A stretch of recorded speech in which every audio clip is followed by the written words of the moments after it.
الحمد لله نحمده ونستعينه ونستغفره ونؤمن به ونتوكل عليه ونعوذ بالله من شرور أنفسنا ومن سيئات أعمالنا من يهده الله فلا مضل له ومن يضلله فلا هادي له ونشهد أن لا إله إلا الله وحده لا شريك له ونشهد أن سيدنا وسندنا وحبيبنا ومولانا محمدا عبده ورسوله أرسله بالحق بشيرا ونذيرا وداعيا إلى الله بإذنه وسراجا منيرا أما بعد فقد قال الله سبحانه وتعالى في كلامه المجيد والفرقان الحميد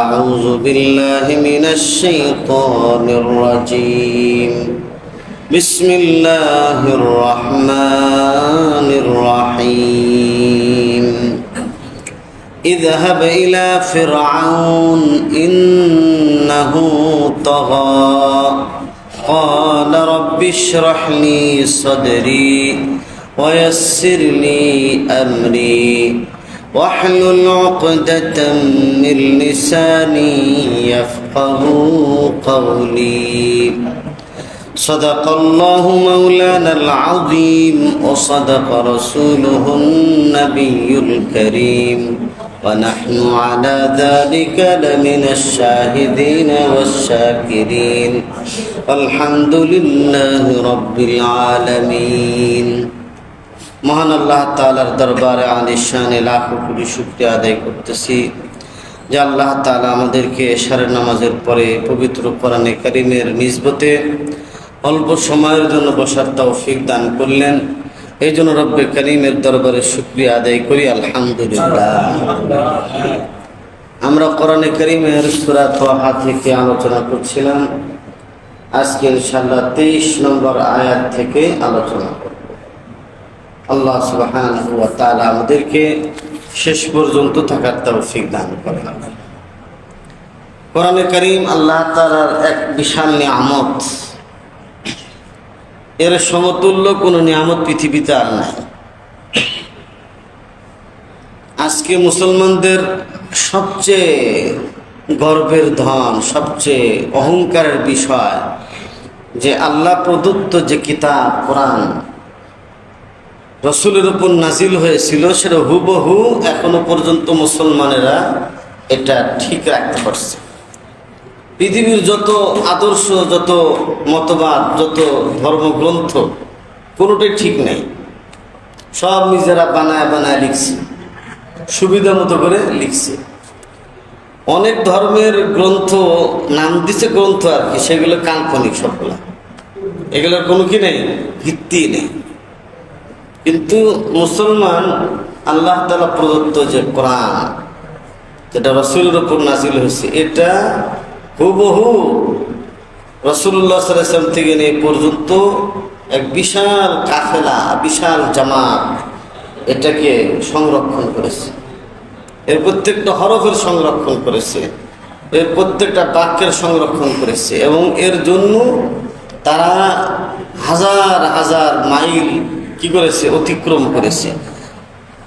কিন্তু এটাকে অরক্ষিত অবস্থায় যেন না হয় সেই ব্যবস্থা তারা করে গেছে। তা এই জন্য এই কোরআনের এই মজলিস এটা বড় দামি মজলিস। মজলিস অনেক লোকজন হলে এটা দামি হবে এমন কোনো কথা নেই।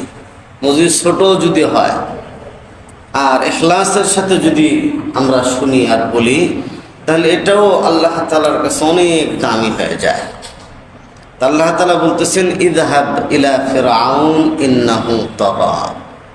হে নবী মুসা, আপনি ফিরআউনের নিকট যান, সে সীমালঙ্ঘন করেছে। এখানে আল্লাহ তাআলা মুসা আলাইহিস সালামকে তো এর আগে যে নবুয়ত দেওয়া হয়েছে এ কথা বলা হয়েছে।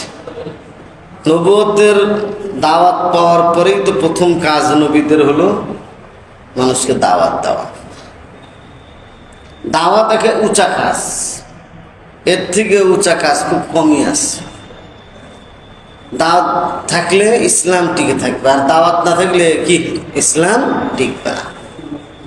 প্রত্যেকটা জিনিসের পাবলিসিটি যদি থাকে, যে জিনিসের যত বেশি পাবলিসিটি হয়, প্রচারণা হয়, সেটা কি সেটা চলতে থাকে। আর প্রচারণা বন্ধ, ওটাও শেষ।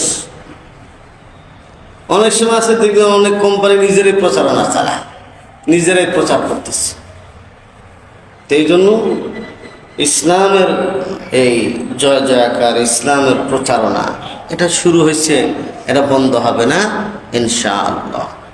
এই যে মুসা আলাইহিস সালামকে তার প্রথম কাজ বলে যে আগে ফেরাউনের কাছে যাও, কারণ বাড়াবাড়ি করছে, সীমালঙ্ঘন করেছে, নিজেকে খোদা বলে দাবি করছে। মানে কি পরিমাণ সীমালঙ্ঘন, যে নিজেকে বলছে কি খোদা, আনা রব্বুকুমুল আ'লা, আমি তোমাদের হলো কি সবচেয়ে বড় খোদা। নাউযুবিল্লাহ। তাহলে এটা কত বড় একটা মারাত্মক ধরনের দাবি। আমি কদিন আগে বললাম যে ঈমান ভঙ্গের যে কারণগুলো আছে, তার মধ্যে 1 নম্বর কারণ হলো কি, আল্লাহ তাআলার জাতের সাথে, আল্লাহর সিফাতের সাথে কাউকে শরীক করা। আপনি আল্লাহর মতো কাউকে শরীক করলেন, আল্লাহর মতো কাউকে মানলেন, বললেন, তাহলে আপনার ঈমান শেষ। আপনার নামাজ পড়ছেন, টুপি পরেন, দাড়ি জুব্বা আছে, হ্যাঁ, কিন্তু আপনার এই দাড়ি টুপি জুব্বা পরা, নামাজ পড়ার কোনো গুরুত্ব আল্লাহ তাআলার কাছে থাকবে না, ঈমান নষ্ট হয়ে গেছে। ঈমান থাকলেই তো আপনার আমল, আমার আমল কি হবে, আল্লাহর কাছে গৃহীত হবে। ঈমানই তো নেই। এই জন্য শিরিক থেকে বাঁচতে হবে। আল্লাহর মতো কাউকে মনে করা যে ওনারও পাওয়ার আছে, উনি পীর সাহেব, আমার পীর সাহেব কি চাকরি দিতে পারে, আমার পীর সাহেব খাওয়াতে পারে, আমার পীর সাহেব সন্তান দিতে পারে, আমার পীর সাহেবের এত পাওয়ার, এটা মনে করলে আল্লাহ তাআলার সাথে শরীক করা হয়ে গেল, তার ঈমান নষ্ট হয়ে যাবে। আল্লাহ তাআলার সার্বভৌমত্বে যদি কাউকে শরীক করা হয়, আল্লাহর মতো পাওয়ার আর একটা নবীজি সাল্লাল্লাহু আলাইহি সাল্লামের যে আদর্শ, সে আদর্শকে দুর্বল, সে আদর্শ কোনো গ্রহণযোগ্যতা নাই, অন্য আদর্শ অনেক দামি, অনেক গ্রহণযোগ্য, এরকমও যদি কেউ মনে করে, তাহলে তার ঈমান চলে যায়। আছে না আমাদের দেশে অমুকের আদর্শ, হ্যাঁ, অমুকের চরিত্র ফুলের মতো পবিত্র, নামাজ পড়ে না এক ওয়াক্ত, এমন অবস্থা আছে যে কি তার কোনো খবরই নেই, অথচ আমরা বলতেছি যে ওইটা আদর্শ সবচেয়ে ভালো আদর্শ।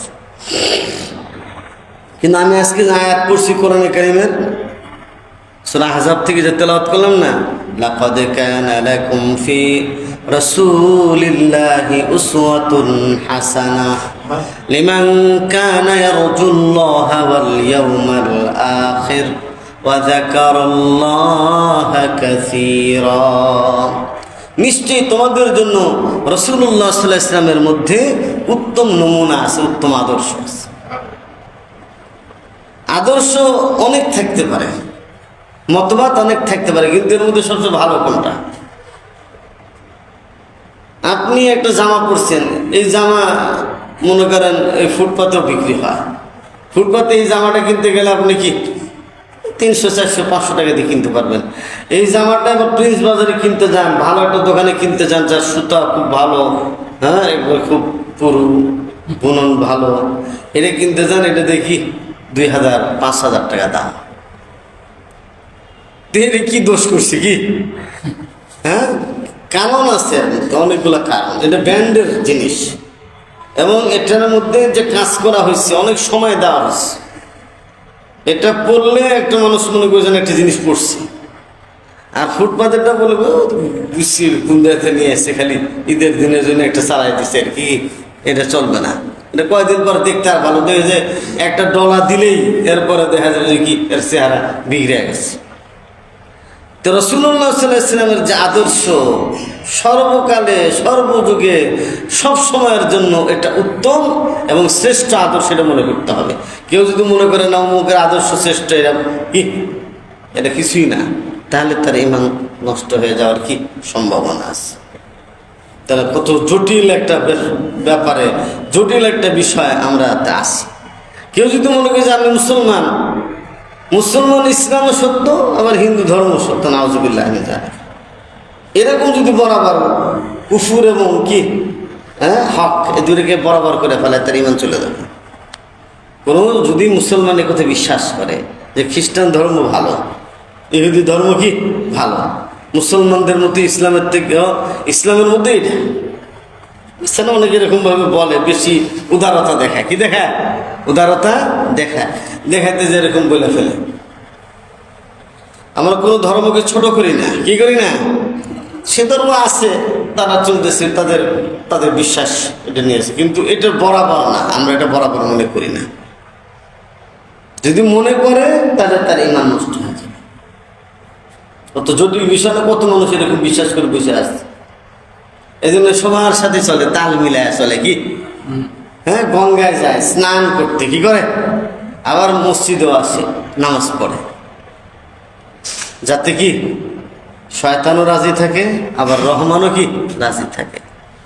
गंगा का स्नान भी किया और काबे का हज भी किया ताकि रहमान भी राजी रहे और शैतान भी राजी रहे।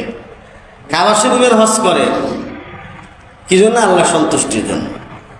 আবার কি দেখা যায় ওই পূজার সময় হলে পূজার ওখানে আবার পূজা মণ্ডপে যায় শুভেচ্ছা বিনিময় করতে। কি কিসের শুভেচ্ছা বিনিময় এখানে?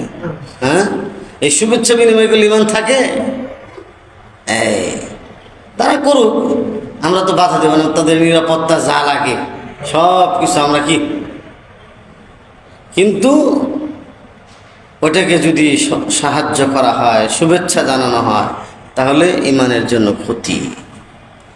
তাহলে ইসলাম এক কথা, আপনার ইসলাম পুরা আপনি সব আমল করেন না, ঠিক আছে, কিন্তু অনেকগুলা বিশ্বাস আছে, তার মধ্যে একটা বিশ্বাস আপনি ছেড়ে দিলেন যে রাসূলুল্লাহ সাল্লাল্লাহু আলাইহি ওয়াসাল্লাম শেষ নবী না, তাহলে আপনার শেষ।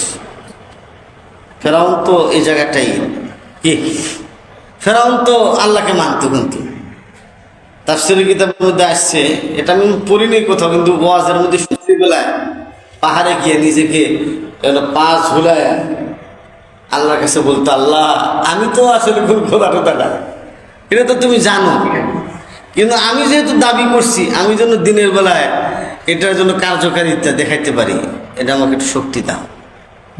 রাত্রিতে যাই কি করতো, আল্লাহ তাআলার সাথে সম্পর্ক করতো, আল্লাহ কাছে এরকম করতো। এইটা যে অবস্থা, তো ফেরাউন এসে যাইতে বলছে, তখন আল্লাহ তাআলার কাছে বলছে, আল্লাহ আমার তো সমস্যা কিছু আছে, আমার সমস্যাগুলো একটু দূর করে দেয়, আমি যাবো তো অবশ্যই। তখন উনি বললেন আল্লাহ তাআলার ভাষায় নিজেকে আল্লাহ তাআলার কাছে, বান্দা আল্লাহর কাছে যখন চায়, আল্লাহ তখন দিয়ে দেয় তাকে জিনিসটা। ক্বালা রাব্বি ইশরাহ লি সাদরি, আমার রব আমার অন্তরটাকে, আমার সিনাটাকে আপনি উন্মুক্ত করে দিন। নবুয়তের জন্য, রিসালাতের জন্য, যে কাজ করার জন্য যে অন্তর এবং সিনার প্রয়োজন, যেরকম স্পিরিট দরকার, ওইরকম স্পিরিট আমাকে আপনি দান করুন, আমার সিনাটাকে খুলে দেন। ওয়ায়াসসির লি আমরি, আর আমার যে দাওয়াত, আমার কর্মকাণ্ডকে আপনি সহজ করে দিন। আমি যাব যে কঠিন যেন না হয়, কোথাও দাওয়াত দিতে গিয়ে বাধা বিঘ্নতার সম্মুখীন যেন না হয়, আমি কাজটা যেন সহজ করে করতে পারি। অনেক মানুষ আছে হুজুর কাজ করতে গেলেই খালি বাধা আর বাধা, এরকম অনেক আছে। আমি বলছি আপনার ইমান বেশি মজবুত তো, এই জন্য আল্লাহ বেশি পরীক্ষা করে আপনাকে। কি আপনার মধ্যে কত লোক আছে কোনো বাধা নেই, সব কিছু করে যেতে ধরছে, কি কিন্তু আপনার বাধা, আমার বাধা, এর কারণ কি?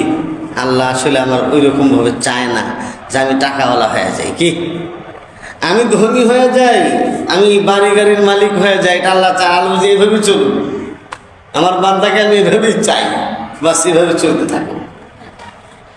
এটা তো ধোঁকা যে গাড়ি গাড়ি নিয়ে চলতেছে বলে খুব আরামে আছে, এটা মনে করে ঠিক না, নাও থাকতে পারে। কি আরামে মনে করতেছি, কিন্তু টেনশন তার আরো বড় বেশি, ঠিক কিনা? ঘুম আসে না, ট্যাবলেট না খেলে ঘুম আসে না, এরকম অবস্থা। আর আমি তো বাস খাইতেছি, খায় ঘুমাই গেলাম, বাস আবার আল্লাহু আকবার বললে উঠে পড়লাম। কি এরকম অনেক মানুষের তৌফিক নাই, যা ইচ্ছা খাইতে পারে না। ওয়াসসির লি আমরি ওয়াহলুল উকদাতাম মিন লিসানি, আমার জবানের মধ্যে যে তোতলামি আছে ওই তোতলামিটা একটু আপনি দূর করে দেন। যে ফেরাউন তার শাসনামলে এক শিশুর জন্ম হবে, যে শিশুর কারণে পরবর্তীতে তার ক্ষমতা চলে যাবে, তার সব কি হয়ে যাবে, শেষ হয়ে যাবে। তখন সে আইন জারি করলো যে বনি ইসরায়েলে যত শিশু জন্মগ্রহণ করে সব মেরে ফেলা, একটা সন্তানের যেন আবাস। এখন তো এই ইসরায়েলের কাজই করে, কি করে ইসরায়েলে ফিলিস্তিনি কোনো বাচ্চা হলেই ওই যে বম্পিং করে। আজকেও জানাজার মধ্যেও বম্পিং করছে, নাউজুবিল্লাহ। তাহলে কত মারাত্মক, শিশু মারা, অবমানহারীদেরকে মারা, যাদের কোনো যুদ্ধের কিন্তু কি নেই, কোনো অংশগ্রহণ নেই, সহযোগিতা নেই, তাদেরকে মারা, এটা আন্তর্জাতিক আইনের খেলাফ। কিন্তু আন্তর্জাতিক আইন মুসলমানদের ব্যাপারে নেই, সব হচ্ছে কি ইহুদিদের ব্যাপারে, খ্রিস্টানদের ব্যাপারে। মুসলমানদের মসজিদ ভেঙে ফেলতেছে, এয়ারপোর্টের মসজিদ, নিজস্ব জায়গার মধ্যে মসজিদ, ইন্ডিয়া মসজিদ ভেঙে ফেলতেছে, কেউ বলার কিছু নেই। এরকম অবস্থা, যে বলবে তাকে গুম করে দিবে। কতটা অরাজক এবং কতটা স্বৈরাচার হয়েছে এই পৃথিবী, কত বেশি খারাপ অবস্থার মধ্যে চলে গেছে। মুসা আলাইহিস সালাম ওই একবার কোলে নিয়ে ফেরাউন ঘুরতেছে, তো ফেরাউন তো নিজেকে বড় খোদা দাবি করছে, তো দাড়ি ছিল কিন্তু ফেরাউনের, তো দাড়ি ধরে দিছে চটকানি। কি ছোট বাচ্চা নিয়ে গুলতেছে, আরাম করতেছে, চুমা খাইতেছে, করতেছে, চুমা যখন খাইতে গেছে দিছে একটা চটকানি। ফেরাউনের তো পিলে চমকে গেছে, কি এটা ছোট বাচ্চা যে চটকানি দিছে, আমার মতো একটা কি ভব্য বিশাল বড় শক্তিশালী লোক, আমারই তো অবস্থা খারাপ হয়ে গেছে, একে রাখা যাবে। এই তো দেখা যাচ্ছে সেই সন্তানই মনে হচ্ছে এটা আমার কাছে, এটাকে হত্যা করে দাও, মেরে ফেলতে হবে। আসিয়া কয় যে আসলে আপনি একটা পাগল মানুষ, আপনার মাথা ঠিক নেই। এই ছোট বাচ্চা না বুঝে না কি করে, তাদের জ্ঞান বুদ্ধি ঠিক নেই। আপনি থাপ্পড় দিছে, এনাম মেনে ফেলে লাগবে, তো পরের দিন পত্রিকার মধ্যে আসবে হেডলাইন যে ফেরাউন তার নিজের সন্তানকে হত্যা করছে। তারপরে যাবেন কোথায়? তো বলছে না, আমার এটা পরীক্ষা করতে হবে। তখন এক পাশে মুক্তা আর এক পাশে আগুনের কয়লা রাখছে, যে কোন দিকে যায় তাকে ছেড়ে দিছে। তারপরে যায় উনি মুক্তা নিতে যাচ্ছিলেন আর কি, কিন্তু জিবরাইল আলাইহিস সালাম ওনাকে ওইখান থেকে সরাই দিয়ে যায়, কি কয়লাটা নিয়ে মুখের মধ্যে দিয়ে দিচ্ছে। তখন ফেরাউন ভাবছিল না, ঠিক আছে তাহলে ওই যে মুখের মধ্যে আগুন লাগলো, কয়লা, ওর কারণে জিব্বা পুড়ে গেছিল। জিব্বা পড়ে যাওয়ার কারণে তখন তোতলামি এসে গেছে। তাই আল্লাহর কাছে বলছে, আল্লাহ আমার জবান থেকে যে তোতলামি আছে এটা দূর করে দেন, ইয়াফকাহু কওলি, যাতে লোকজন আমার কথা বুঝতে পারে। কারণ দায়ী যে হবে তার কথা তো মানুষের বুঝতে হবে, এমনভাবে বলা দরকার, এমনভাবে বলা উচিত কথা মানুষকে, যে কথা মানুষে বুঝে। সাহিত্য কথা কোনটা, যে এমনভাবে আপনি বলবেন যেন সবাই কথাটা বুঝতে পারে, এমন কড়া কঠিন ভাষা দিয়ে বললেন, হ্যাঁ, যে মানুষ বুঝেই না, এটা সাহিত্য না। কবি ঠাকুর যে বড় সাহিত্যিক ছিল, সহজ করে কথা বলতো। তাই কবি ঠাকুরকে জিজ্ঞেস করেছে যে আপনি এত সহজ করে বলেন কেন? তো উনি বলছিল যে সহজ কথা বলতে তোমরা কহ, যে সহজ কথা বলা যায় না সহজে। এটা অনেক চিন্তা করে বলতে হয়, অনেক গবেষণা, এটা মেধা লাগে। কি লাগে? সহজ কথা কি সহজে বলা যায় না। এই যে আমাদের মাওলানা খালেদ সাইফুল আইয়ুবী সাহেব বক্তব্য দেয়, আরো কত মানুষই বক্তব্য দেন, অনেকেই তো বক্তব্য দেয়, আমরাও দিই, কিন্তু আমাদের বক্তব্য কিন্তু মানুষ অত ভালো বুঝে না যে কি বলতেছে, আল্লাহ জানে কি। কিন্তু মাওলানা খালেদ সাইফুল আইয়ুবী বয়ান দেয়, বয়ান শুনে মানুষের সবাই বুঝে। আর এই তো নবীজির ঘটনা বলছে, এই ঘটনাতে সহজেই মানুষের সহজে কি করে বুঝতে পারে যে এই কথা বলতেছে। হ্যাঁ, মাওলানা যুক্তিবাদী যে ওয়াজ করছে, উনি লম্বা কথা, দীর্ঘ কথাকে উনি সহজে অল্প কথায় বলে দিতেন। এটা হলো কথার জাদু ছিল কথার জাদু জানতেন। মাওলানা সাইদি সাহেব কথার জাদু জানতেন, যে অল্প কথায় মানুষের মন ইয়ে করে ফেলতে না, এটা আল্লাহ প্রদত্ত কি। তো এই জন্য মুসা আলাইহিস সালাম আমার কাছে বলছেন যে আমার জবানটা খুলে দেন আপনি, আমি যেন বক্তব্য দেই মানুষের জন্য একবারই হয়ে যায়। ওয়াজআলনি ওয়াজিরাম মিন আহলি, এবং আমার জন্য আমার পরিবার থেকে একজন আমার বিশেষ কর্তা, একজন বিশেষ সহকারী আপনি বানায়া দেন। উনি আল্লাহর কাছে আমার ভাই হারুনকে আপনি নবুয়ত দিয়ে দেন। হারুনকে কেন নবুয়ত দেওয়ার কথা বলছেন? আর এক জায়গায় আল্লাহ তাআলা কোরআনে কারীমে সূরাতুল কাসাসের মধ্যে বলছেন, ওয়া আখি হারুন হুয়া আফসাহু মিন্নি লিসানান ফাআরসিলহু মা'ইয়া রিদা আন ইউসাদ্দিকুনি ইন্নী আখাফু আন ইউকাযযিবুন। বুঝে আমার ভাই হারুন যে আছে, সে ভাষাগত দিক দিয়ে অনেক প্রাঞ্জল ভাষী, তার কথাই স্পষ্ট। সে আমাকে সত্যায়ন করবে যে না, উনি যেটা বলতেছে যে আল্লাহ ছাড়া কোন ইলাহ নেই, কথা ঠিক কি, এই কথা সঠিক কথা বলছেন মুসা। বক্তব্য দেওয়ার সময় ঠিক ঠিক করে না সে, মানে কি তখন বক্তা ইয়ে পায় যে না এটা কি, তখন শক্তি পায় একটা, নারায় তাকবীর দেয়। নারায় তাকবীর দিলে কি বক্তায় শক্তি পায় যে না আমার কথাটা বলে সে বুঝছে, আর এটা কি ঠিক আছে, আমার কথাটা আমার বক্তব্যটা সঠিকভাবে চলছে, যার কারণে তারা কি হয় আগে ভালো করে বক্তৃতাটা ভালো করে দিতে পারে। তা হারুন আলাইহিস সালাম তিনি ভাষার দিক দিয়ে অনেক ভালো ছিলেন। তো বাস আল্লাহ তাআলা বললেন যে ঠিক আছে, তুমি যেটা চাইছো তোমার জবানের মধ্যে যে তোতলামি, এটা আমি দূর করে দিব, আর তোমার ভাইয়ের জন্য যে নবুয়তের দাবি করছো যে আল্লাহ যেন তাকে নবুয়ত দিয়ে দেয়, এই সালাত দিয়ে দেয়, আমি তাকে নবুয়ত দিয়ে দিলাম। সুবহানাল্লাহ। উসদুদ বিহি আজরি বলছে যে তার দ্বারা আমার কোমরটাকে শক্তিশালী করো, অর্থাৎ আমার ভাই যদি আমার পাশে থাকে দাওয়াত দেওয়ার সময়, তাহলে আমি একটু শক্তি পাই সামাজিকভাবে। ওয়াশরিকুহু ফি আমরি, এবং আপনি তাকে আমার কর্মকাণ্ডের মধ্যে শরীক করুন, অর্থাৎ আমি যেখানে দাওয়াত দিতে যাই সে জায়গায় যেন আমার ভাই যায়। আমি ইমামতি করব, না থাকলে আমার কি সহকারী হিসেবে ইমামতি করবে। আমি আজান দেই, আজান দিয়ে নামাজ পড়ি, আজান যদি আমি না দিতে পারি আমার ভাই যেন আজান দেয়, এর মধ্যে আমি ওযুর কাজটা সেরে ফেলি, ঠিক না? এরকম যত সমাজকর্ম আছে, রাষ্ট্র পরিচালনা যত কাজ আছে, তাকে যেন কি আমার সহকারী। কারণ মুসা আলাইহিস সালাম তো পরবর্তী রাষ্ট্র পরিচালনা করছেন, রাষ্ট্রের বিভিন্ন কর্মকাণ্ড জড়িত ছিলেন। কারণ ফেরাউনের পতন হওয়ার পরে মুসা আলাইহিস সালাম তখন মিশরের মালিক হয়ে গেছিলেন, কি মিশরের, তখন তিনি মিশর পরিচালনা করেছেন। তো নবীরাও কি রাষ্ট্র পরিচালনার কাজ করেছেন, প্রকাশ্যে তো করেছেন। দাউদ আলাইহিস সালাম, সুলাইমান আলাইহিস সালাম, যুলকারনাইন, এরকম অনেকেই, আর আমাদের নবীও তো রাষ্ট্র পরিচালনা করছেন। তাহলে বোঝা যায় রাষ্ট্র পরিচালনা করা, রাষ্ট্র ব্যবস্থা এটা ইসলামে আছে, এটা ইসলামের বাহিরে কিছু নয়। অনেকে এটা বুঝ দিতে চায় যে এগুলো তো নাই, কি যার কারণে আমরা এগুলো করবো কেন? আমাদের নবী তো করছেন, রাষ্ট্র পরিচালনা করছেন না, এই জন্য এটা নবী যেহেতু করছেন। বেশি বেশি তাসবিহ জপতে পারি, আপনার নামের প্রশংসা করতে পারি, এবং আপনার স্মরণ ইয়াদ যেন বেশি বেশি করে করতে পারি। অনেক সময় আছে আল্লাহ নিয়ামত দিলে তখন মানুষ কি করে বেশি ওই দিকে অগ্রসর হয়, ঠিক আছে না? মনে করেন তার ফ্যামিলিতে জিন্দিগিতে এমপি ছিল না, একটা এমপি হয়েছে, এমপি হয় আর মানুষের খেদমত করে বেশি, হ্যাঁ। তারপরে একজন মন্ত্রী হয়েছে, মনে করে যে এটা নিয়ামত।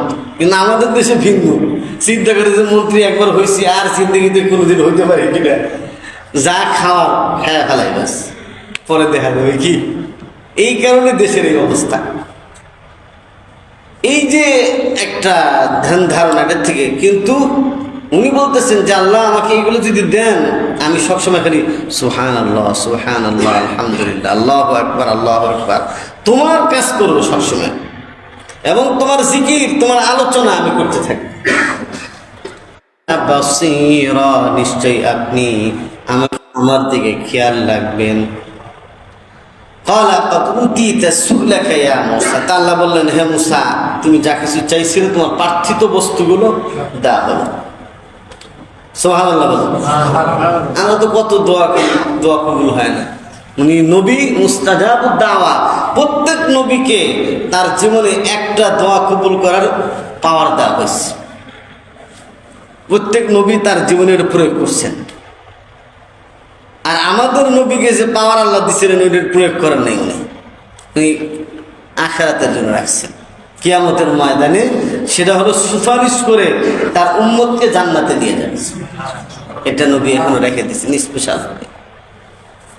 ওই সময় দরকার আছে না, এটা বেশি বেশি বিপদ। হ্যাঁ, ওয়ালাকাদ মানান্না আলাইকা মাররাতান উখরা, হে মূসা, আমি তোমার উপর দ্বিতীয়বার আবার অনুগ্রহ করেছিলাম।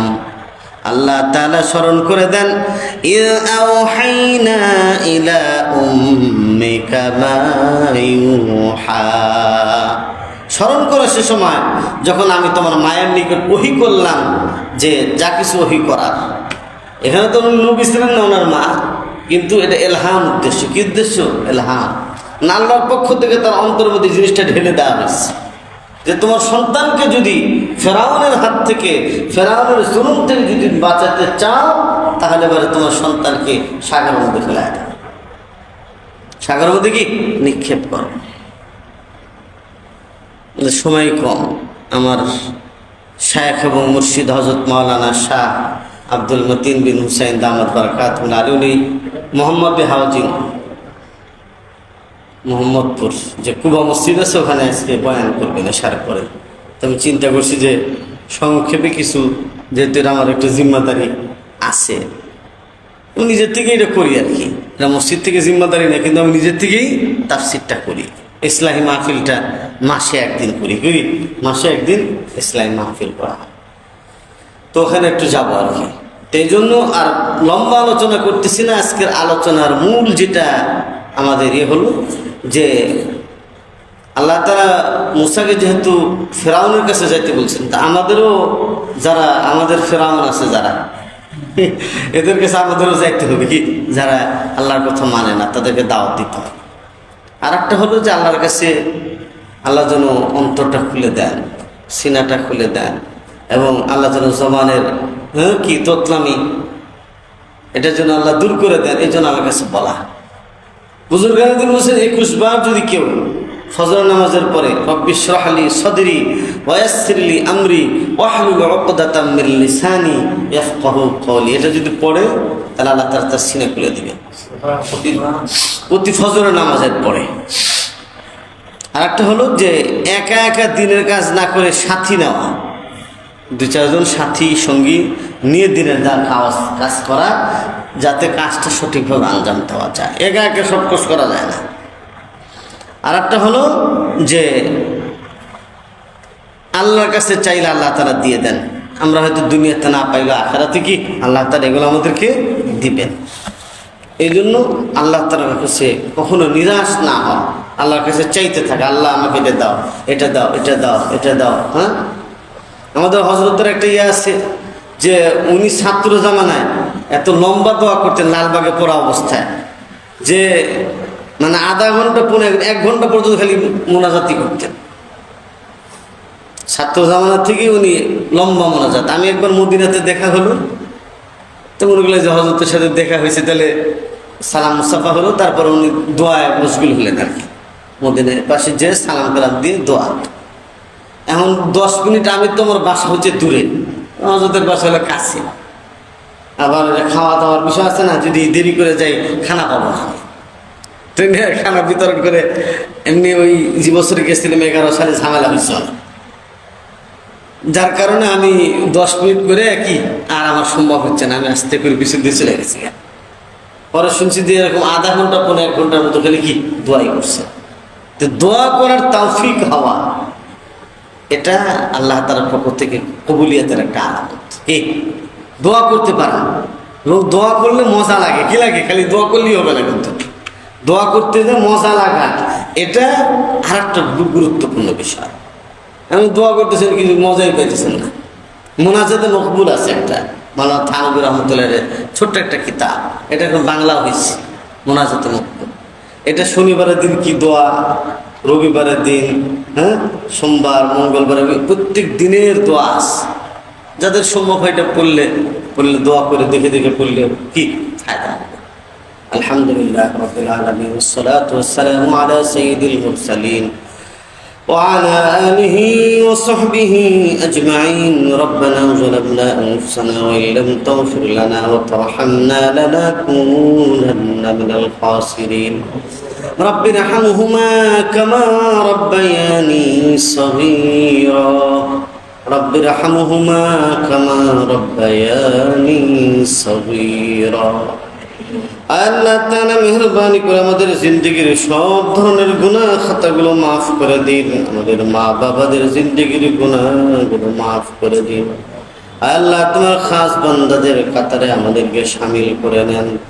আল্লাহ তাআলা কোরআন বোঝার তৌফিক দান করেন, বুঝানোর তৌফিক দান করেন। বালা মুসিবত বিপদ আপদ থেকে আমাদের সকলকে হেফাজত করেন। আমাদের সন্তানগুলোকে দিনদার পরহেজগার আল্লাহর ওলি বানিয়ে দেন। রব্বুল আলামিন এই জমিনের উপর খাস রহমত নাজিল করে দেন। জমিনের নিচে যত খনিজ সম্পদ আছে আল্লাহ তুমি উদ্গত করে দাও। দেশের উপকারের জন্য এই সম্পদগুলো যেন কাজে লাগাতে পারে সে ব্যবস্থা করে দাও। রব্বুল আলামিন আয় আল্লাহ মুসলিম মুসলমানদের হেফাজত করো, মুসলমানদের জান মাল ইজ্জত আবরুর হেফাজত করো। ربنا تقبل منا إنك أنت السميع العليم وتب علينا إنك أنت التواب الرحيم. سبحان ربك رب العزة عما يصفون وسلام على المرسلين والحمد لله رب العالمين. آمين آمين. وارحمنا معهم برحمتك يا أرحم الراحمين. السلام.